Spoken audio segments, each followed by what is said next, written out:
नमो बुद्धाय। आज हम आर्य अष्टांगिक मार्ग के बारे में जानेंगे।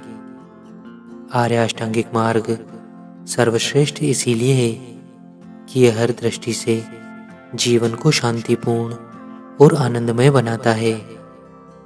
वाराणसी के इसी पतनमृगदाय वन में पंचवग्गीय भिक्षुओं को प्रथम देशना देते हुए बुद्ध ने कहा, तथागत ने मध्यम मार्ग खोजा है, यही है दुख निरोधगामिनी पटिपदा।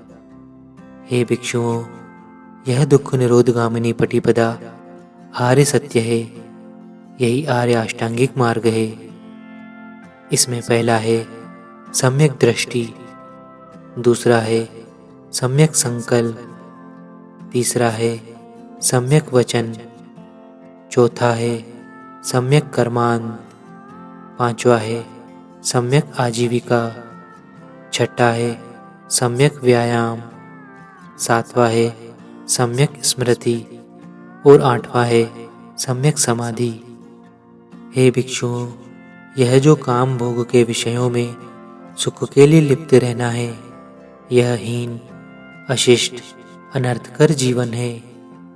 और यह जो अपने शरीर को व्यर्थ में कष्ट देकर दुख उठाना, यह भी अनर्थ संगत है। हे भिक्षुओं, तथागत ने इन दोनों के मध्य का मार्ग खोज लिया है, जो आँख खोल देने वाला, ज्ञान करा देने वाला, अभिज्ञा के लिए, बोध के लिए, निर्वाण के लिए होता है। उस आर्य अष्टांगिक मार्ग को जाना है। यह आर्य अष्टांगिक मार्ग दुख निरोध की ओर ले जाने वाला है। इस श्रेष्ठ मार्ग का प्रथम अंग है सम्यक दृष्टि। तथागत बुद्ध ने कहा, भिक्षुओं, जिस समय आर्य श्रावक दुराचरण को पहचान लेता है, दुराचरण के मूल को पहचान लेता है, सदाचार को पहचान लेता है, सदाचार के मूल कारण को पहचान लेता है, तब उसकी दृष्टि इस कारण से सम्यक दृष्टि कहलाती है। भिक्षुओं, सदाचरण सम्यक दृष्टि है। सदाचरण का मूल कारण लोभ का न होना है। सदाचरण का मूल कारण द्वेष का न होना है। सदाचरण का मूल कारण मोह का न होना है। अविद्या को जान लेना सम्यक दृष्टि है। अनात्म भाव को जान लेना सम्यक दृष्टि है। यथार्थ ज्ञान, यथार्थ समझ, सभी संस्कार दुख हैं, अनित्य हैं, सभी मनोधर्म अनात्म हैं, को जान लेना ही सम्यक दृष्टि है। चार आर्य सत्यों के साक्षात्कार को सम्यक दृष्टि कहते हैं। मध्यम मार्ग का दूसरा अंग है सम्यक संकल्प। संकल्प यानी चिंतन मनन। भिक्षुओं, काम भोग के जीवन का त्याग यानी काम भोग से रहित जीवन व्यतीत करने का संकल्प। ऐसा संकल्प जिसमें क्रोध का लेश मात्र न हो, ऐसा संकल्प जिसमें निर्दयता का लेश मात्र न हो। राग द्वेष विहीन विचार या चिंतन मनन ही सम्यक संकल्प है। मिथ्या संकल्प का नाश करने वाला, चित्त को निर्वाण पद में लगाने वाला सम्यक संकल्प है।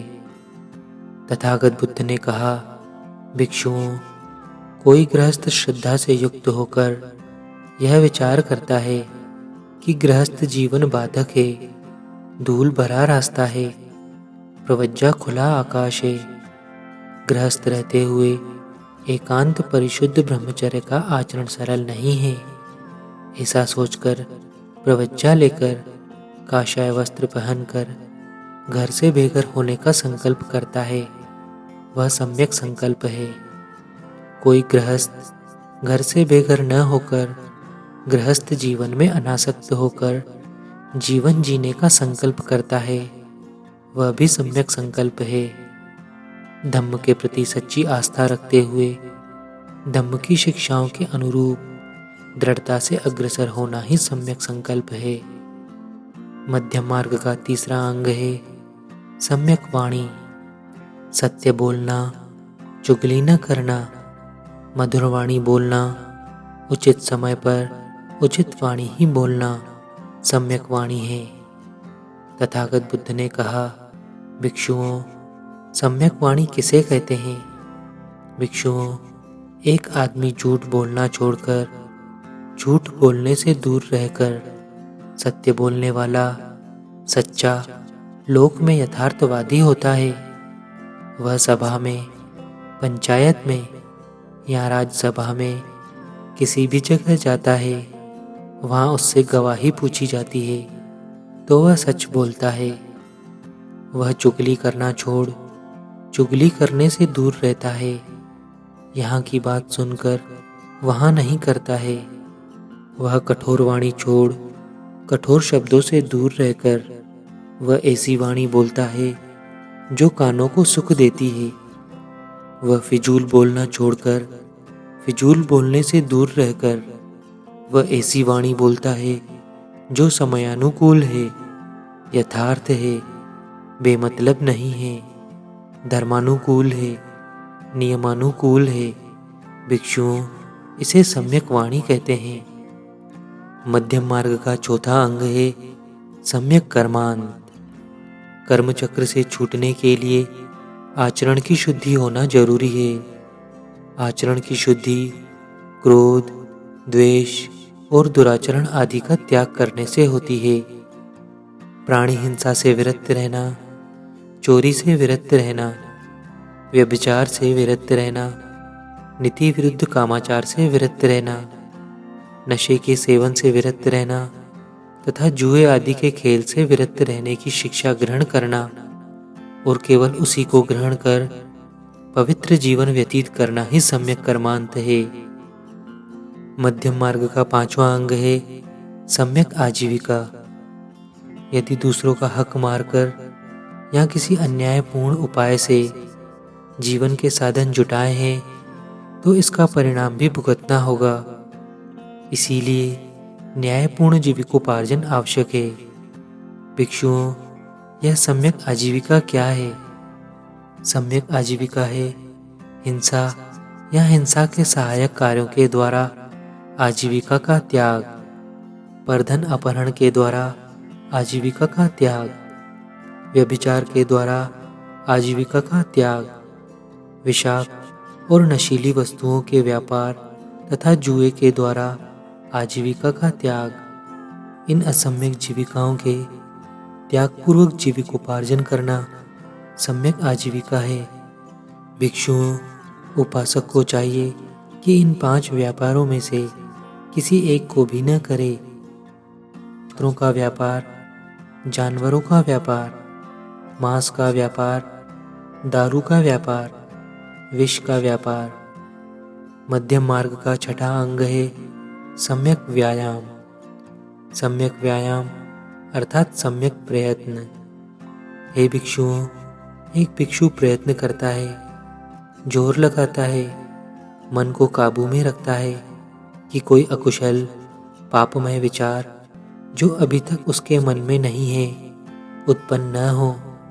वह समस्त इंद्रियों पर संयम रखते हुए रूप, शब्द, गंध, रस, स्पर्श के प्रति आसक्ति से दूर रहकर मन को वश में रखता है।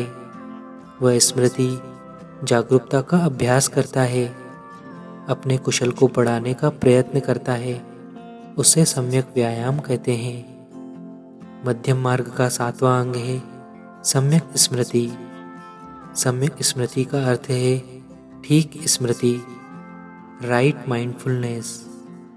सम्यक स्मृति के साथ जुड़ी हुई प्रज्ञा संप्रजन्य है। ये दोनों गाड़ी के 2 पहिए हैं, एक साथ दोनों ही रहेंगे, एक के बिना दूसरा चल नहीं सकता। पाली में इसे सती और संप्रजन्य कहा है। तथागत बुद्ध ने कहा, भिक्षुओं, सम्यक स्मृति क्या है? भिक्षुओं, एक भिक्षु शरीर के प्रति जागरूक है, वेदनाओं के प्रति जागरूक है, राग द्वेष के प्रति जागरूक है, मन के विषयों के प्रति जागरूक है। उसे स्मृति कहते हैं। स्मृति में प्रतिस्थापित हो जाना, जागरूकता में स्थित हो जाना, दृढ़ हो जाना, जम जाना, इस क्षण की जो सच्चाई है उसमें प्रतिस्थापित हो जाना ही सतिपट्ठान है। मध्यम मार्ग का 8वां अंग है सम्यक समाधि। समाधि का अर्थ है चित्त की एकाग्रता। सम्यक समाधि यानी कुशल चित्त की एकाग्रता। भगवान बुद्ध ने धम्मचक्र प्रवर्तन उपदेश देते हुए कहा कि चारों स्मृति उपस्थान समाधि के निमित्त हैं और चारों सम्यक व्यायाम समाधि की सामग्री है। इन 8 धर्मों के सेवन करने से, भावना करने से और बढ़ाने का नाम सम्यक समाधि है। आगे उपदेश देते हुए बुद्ध कहते हैं कि तथागत ने मध्यम मार्ग खोज निकाला है, उसे आर्य अष्टांगिक मार्ग कहते हैं। तथागत बुद्ध ने कहा, भिक्षुओं, यही परम आर्य सत्य है, यही अक्षय निर्वाण है। भिक्षुओं, ध्यान लगाओ, प्रमाद मत करो, देखना, पीछे मत पछताना, यही अनुशासना है। बुद्ध कहते हैं, मैं सिर्फ मुक्ति का मार्ग बता सकता हूँ, उस पर चलना या न चलना यह आप पर निर्भर करता है। धन्यवाद। नमो बुद्धाय।